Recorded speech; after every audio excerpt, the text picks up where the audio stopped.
കോഴിക്കോട് വടകരയിൽ ചൊവ്വാപ്പുഴയിൽ കുളിക്കാനിറങ്ങിയ 2 പേരെ ഒഴുക്കിൽപ്പെട്ട് കാണാതായി. 4 പേരടങ്ങുന്ന സംഘമാണ് പുഴയിൽ കുളിക്കാനെത്തിയത്. 4 പേരും അപകടത്തിൽപ്പെട്ടെങ്കിലും 2 പേരെ രക്ഷപ്പെടുത്താൻ സാധിച്ചുവെന്നാണ് മനസ്സിലാക്കുന്നത്. അരുൺ, ബാക്കി 2 പേർക്കായുള്ള തിരച്ചിൽ ഏത് രീതിയിൽ പുരോഗമിക്കുന്നു?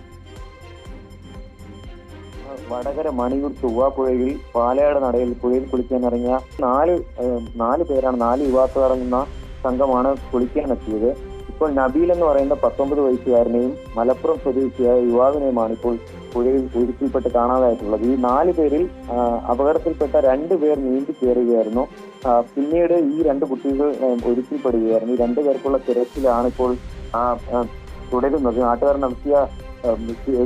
നാട്ടുകാർ പിന്നീട് നടത്തിയ തിരച്ചിലിൽ നബീലിനെ കണ്ടെത്തി എന്നുള്ളതാണ് ഇപ്പോൾ ഏറ്റവും ഒടുവിൽ നമുക്കിപ്പോൾ ലഭിക്കുന്ന വിവരം. നബീലിനെ കണ്ടെത്തി ഗുരുതരമായ അവസ്ഥയിൽ ആശുപത്രിയിലേക്ക് മാറ്റിയിട്ടുണ്ട്.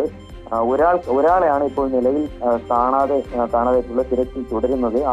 അയാൾക്ക് വേണ്ടി, ആ യുവാവിന് വേണ്ടി തിരച്ചിൽ തുടരുകയാണ്. മലപ്പുറം സ്വദേശിയാണ് ഈ കാണാതായിരിക്കുന്ന യുവാവ്. ഇപ്പോൾ ആശുപത്രിയിലേക്ക് മാറ്റിയിരിക്കുന്നത് 19 വയസ്സുകാരനായ നബീലിനെയാണ്. ഇപ്പോഴും സംഭവ സ്ഥലത്ത് നാട്ടുകാരുടെയും പോലീസിന്റെയും ഫയർഫോഴ്സിന്റെയും നേതൃത്വത്തിൽ തിരച്ചിൽ തുടരുകയാണ്. ആര്യ.